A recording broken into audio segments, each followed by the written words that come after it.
Greetings, everyone. Hope all of you are having an absolutely fantastic day. We're back again with more Black Geyser content, and this time I want to walk through all the different skills that you get in the game. It's different based upon what class you have selected, and I think it's a really cool system that they put together that definitely requires some thought about what type of character you want to create. So let's go ahead, dive in, and talk through it. So these first three skills that you get in the general section, they're the same for everybody. No matter what class you choose, this is what you're going to get. So Bargain and Persuasion offers the ability to manipulate the characters of Yerengal to do your bidding.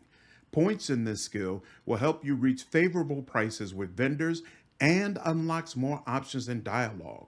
It is affected by charisma and intelligence.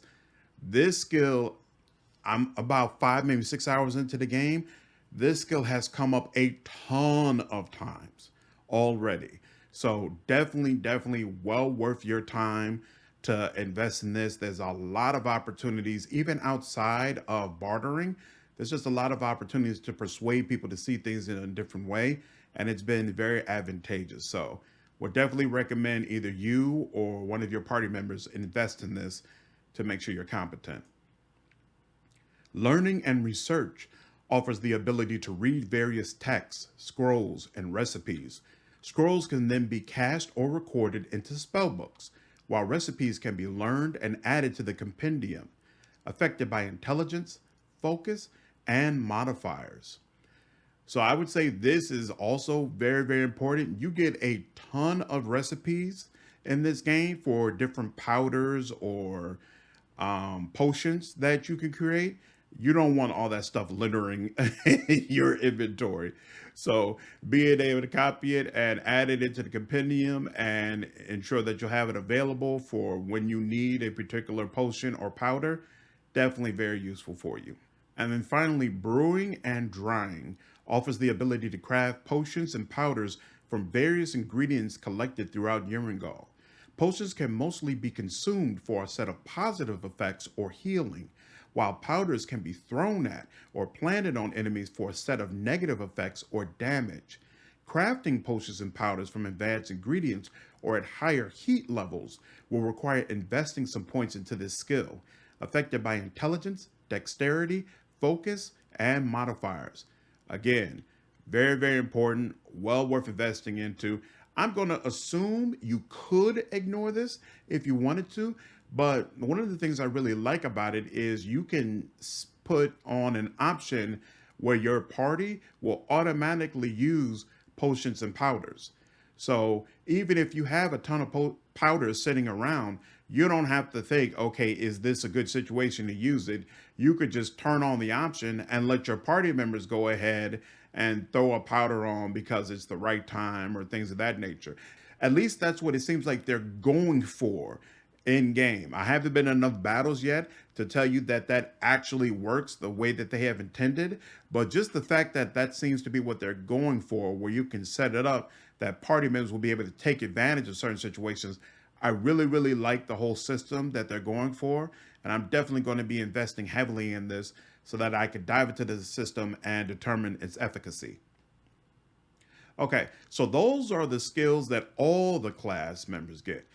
These next two sections depend specifically upon what class you have selected, and they vary widely. So right now we're looking at a cleric. Let's dive into his skills. Theology enables additional dialogue choices themed around faith. Besides adding choices, it increases the bargain and persuasion score when in dialogue with other priests, religious or spiritual characters, and spirits, affected by charisma, focus, and modifiers. I really like the way persuasion works in this game. So it's not a situation where you just take one skill and then all of a sudden you're great at it and everything's okay. No, you have this skill, you have charisma, and then you also have class-specific skills that allow you greater persuasion options depending on who you talk to. And it's a very wide variety, whether it's, religious people in this case, or outlaws or mercenaries. Really cool. And it makes it so Persuasion is something that's important throughout all the characters that you have. It's not just something you dump on one character and then you're good. I like it. I like it. I think it works very well. The other thing too is it will give you different options than just regular old bargain and persuasion. So sometimes you'll see a conversation where you have a bargain and persuasion option that's basically kind of, you know, general, not necessarily bland, but just something you could say to anybody. And then you'll have a, you know, for example, a theology option that seems much, much more targeted towards the person you're talking to. So just really cool stuff. Tend to Wounds offers the ability to heal party members' injuries during a rest. The skill increases the base amount of health regained by all group members during resting at all locations. Multiple characters can take this skill to increase its effects, affected by intelligence, focus, physique, and modifiers. So as you can see from here, you do not automatically gain your full amount of health just because you rest. You have to have somebody in the party who's actually going to take care of healing you up all the way. So this makes sense to invest into. Pray lets the cleric talk to their deity Alnarius, the king god. The skill will impart one of various boons to the user when selected before resting. However, it is up to Alnarius to decide the exact nature of it, affected by charisma, focus, intelligence, and modifiers. So I actually haven't played with this system at all yet. I can't tell you what type of prayers you get, but it sounds like a cool system. I'm looking forward to diving into it. Abolish Curses offers the ability to purify magical items that are otherwise cursed. While cursed items offer some negative effects in turn for the powerful advantages they give, purified items will only add positive effects to their wearers, affected by focus and intelligence. So that's the list of class-specific options the cleric has, and then he has a specific list of weapons that he's able to level up in. So Slings and Fustibals defines a character's aptitude with Slings and Fustibals.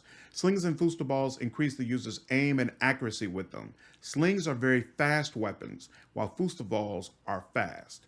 Bullets mostly deal pulse and blow damage. Throwing defines a character's aptitude with throwing weapons. Throwing increases the user's aim and accuracy with them. Throwing weapons are very fast, dealing mostly slash and stabbing damage. Small Blades defines a character's aptitude with daggers and short swords. Small blades increase the user's aim and accuracy with them. Daggers are very fast weapons, dealing mostly stabbing damage, while short swords are fast and deal mostly slashing damage. Rods and Staves define the character's aptitude with staves. Rods and staves increase the user's aim and accuracy with them. Staves are average speed weapons, dealing mostly pulse and blow damage. And then finally, Unarmed defines a character's ability to fight with bare hands. Unarmed increases the user's aim and accuracy when fighting with fist. Unarmed blows are considered as very fast attacks. Unarmed attacks deal pulse and blow damage. Next up, we have the Convoker. General skills are the same, of course, but then a completely different list for class-specific skills. Prodigy enables additional dialogue choices themed around wizardry. Besides adding choices, it increases the bargain and persuasion score when in dialogue with other wizards, alchemists, diviners, and scholars, affected by charisma, focus, and modifiers. Arcane Studies enhances aptitude for elevated energy level spells, both increasing available casting slots for such spells, as well as decreasing the time needed to rest between casting them, affected by intelligence, focus, and modifiers. Cooldown between elevated energy level spells is decreased by up to 50%. So at some point, I'm going to release a video with some of my general thoughts about the early access. And one of the things I will mention is there's not enough information. They need to definitely explain some things better. And one area that I feel like that needs to be done is, what does elevated mean? Now, it seems to mean that something physical is created by the spell. So for example, there's a spell that allows you to put a wall up that blocks enemies and projectiles, and it's called elevated. So I'm assuming, since this is a Convoker, maybe all summon spells are considered elevated spells. And because of that, you might want to select this. but honestly, I haven't seen yet where the game actually tells you, so take that as you will. Magical Perception offers the ability to actively sense and disable hidden traps in the world. Traps sensed and disarmed using the Magical Perception skill must be at least of magical nature. Sensing traps is easier than disarming them, affected by focus, intelligence, and modifiers. Magical Warding offers the ability to erect a barrier of arcane force around camp when resting at outdoor locations. Such a barrier will discourage wandering beasts and bandits from approaching the camp, decreasing the chance for the group to be attacked during their rest.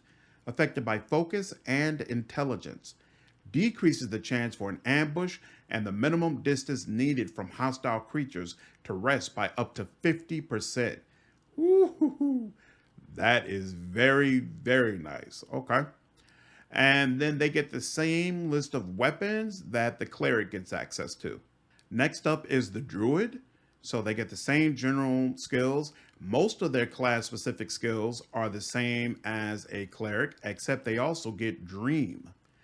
Dream lets the druid talk to their deity Talindia, the mother god. The skill will impart one of various boons to the user when selected before resting. However, it is up to Talinda to decide the exact nature of it, affected by charisma, focus, intellect, and modifiers. And then when you look at the weapons, you'll see that the druid gets a much larger selection of weapons than the convoker and the cleric had access to. War clubs and hammers defines a character's aptitude with blunt-headed weapons. War clubs and hammers increases the user's aim and accuracy with them. Maces are average speed weapons, while war hammers and morning stars are slow. They mostly deal pulse and blow and stabbing damage. Spears and halberds defines a character's aptitude with pole weapons. Spears and halberds increases the user's aim and accuracy with them. Spears are slow weapons, dealing mostly stabbing damage, while halberds are very slow, dealing mostly slashing. And then this is the skill list for Necromancer. As you can see, they have the exact same list as the Convoker, so nothing new to go over here. And then this is the list for the Shaman. Most of this is skills we've already covered, except Commune. Commune lets the Shaman talk to the spirits of Yerengal through visions. The skill will impart one of various boons to the user when selected before resting. However, it is up to the spirits to decide the exact nature of it, affected by focus, intellect, charisma, and modifiers. And then this is the skill list for the Spellweaver. As you can see, it's almost exactly the same as what we've seen on other wizards. And then this is the skill list for the Spellweaver. As you can see, it's almost exactly the same list as what we've seen on other spellcasters. And then the last Arcane class, Winter Mage, also has the same skill list as what you've seen with some of the other spellcasters in the game. Okay, so now let's move on to martial classes. This is the skill list for a fighter. General's the same, class specific, completely different from what spellcasters get. Seasoned Warrior enables additional dialogue choices themed around warriors. Besides adding choices, it increases the bargain and persuasion score when in dialogue with other soldiers, thugs, mercenaries, and bodyguards, affected by charisma, physique, and modifiers. Outdoor Survival. The character becomes more capable at fending for themselves and their allies in the wilderness, increases health regained while resting at outdoor locations for all party members. Multiple characters can take this skill to increase its effect, affected by physique, focus, and modifiers. Command Company offers the ability to become the leader of the party. The commander of the group can designate various battlefield tactics to follow, which result in group-wide bonuses. New tactics become available as the leader advances. The bonuses gained remain active until another tactic is selected before the groups gather to rest. A group can only have one commander at a time, affected by charisma, physique, and modifiers. So this seems like a really, really interesting system that they either need to, I wouldn't say they need to flesh out more, but they need to just provide information about it. Like they have the tactics listed, so it'll say hidden run or wolf pack or things of that nature. And maybe if I knew standard military battlefield tactics, I would know what all that means, but I just click on it and I have no idea what I'm doing for my team or whether or not it's actually working. So this seems like it's really, really cool, but I hope they add some more information to flesh out this is what you're actually doing when you increase the skill. Force locks and doors offers the ability to open locked containers and doors the harsh way. This rather brutish way of opening them requires far less finesse than a lockpick and is prone to making noise that might attract unwanted attention from the surroundings. More effective against low-level locks. Forcing a lock successfully offers a small amount of experience, affected by physique, dexterity, and modifiers. I haven't found a thief yet, and my character is a fighter, so I've been using the crap out of force locks and doors, and it's been very, very effective. Of course, most of the areas that I've been in, I'm not worried about attracting attention. It's just been towns and places like that, but it's definitely been useful to have even that one point in it.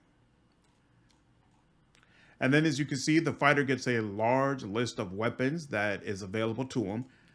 Bows and arrows defines the character's aptitude with bows and arrows. Bows and arrows increase the user's aim and accuracy with them. Short bows are fast weapons, while long bows are average speed. Arrows mostly deal stabbing damage. I've already found specialized arrows like fire arrows in the game, so I think it's definitely worth having someone who specializes in bows and arrows. And there are some enemies that have to be attacked from a distance. You have no way to get up close in melee against them, at least not one that I found. Large blades defines a character's aptitude with long swords and great swords. Large blades increases the user's aim and accuracy with them. Long swords are average speed weapons, while great swords are very slow. Large blades deal mostly slash damage alongside a bit of pulse and blow. Battle axes defines a character's aptitude with axes. Battle axes increases the user's aim and accuracy with them. Axes are fast weapons, dealing mostly slash damage alongside a bit of pulse and blow. And then this is the skill list for the Highlander. As you can see, it's basically the same as what you get as a fighter. This is the skill list for the Ranger. As you can see, same thing as what you would get as a fighter or a Highlander as well. This is the skill list that you get as a Swindler. General is the same, class specific, varies widely. Hide and Sneak offers the ability to remain hidden from prying eyes. A character using hide and sneak has a chance to move through the detection range of neutral and hostile creatures without getting detected. Hiding decreases the character's movement speed and enables backstab attacks. Hiding is more effective while staying outside the view cone of other creatures, affected by dexterity, focus, and modifiers. Steal and Plant Item offers the ability to free other characters from their worldly belongings. It can also be used to plant items on other characters. Steal and Plant Items receives a bonus when the attempting character is also using Hide and Sneak. The higher the target's dexterity and focus scores are, the harder the process becomes, affected by dexterity, focus, and modifiers. Pick Locks offers the ability to unlock doors, chests, and various containers throughout the world of Yerengal the silent way. Using this skill is silent and more effective against high-level locks. Picking a lock successfully offers a moderate amount of experience, affected by dexterity, focus, and modifiers. Oh, I didn't realize that. So you get more experience from picking a lock than you do from forcing it. Definitely something to keep in mind. And I've definitely failed at opening some locks by trying to use the force lock skill from the fighter. So it's worth having someone on your team that's able to pick locks. Shady Dealings enables additional dialogue choices themed around outlaws. Besides adding choices, it increases the bargain and persuasion score when in dialogue with thieves, swindlers, smugglers, fences, and corrupt characters, affected by charisma, dexterity, and modifiers. Disarm Traps offers the ability to spot hidden traps in the world, as well as the chance for disabling them. This skill will only detect traps that are at least partially mechanical in nature. Sensing traps is easier than disarming them. Affected by focus, dexterity, and modifiers. This is the skill listing for the Templar. As you can see, it's the same as other standard melee characters. And then finally, this is the skill listing for Thief.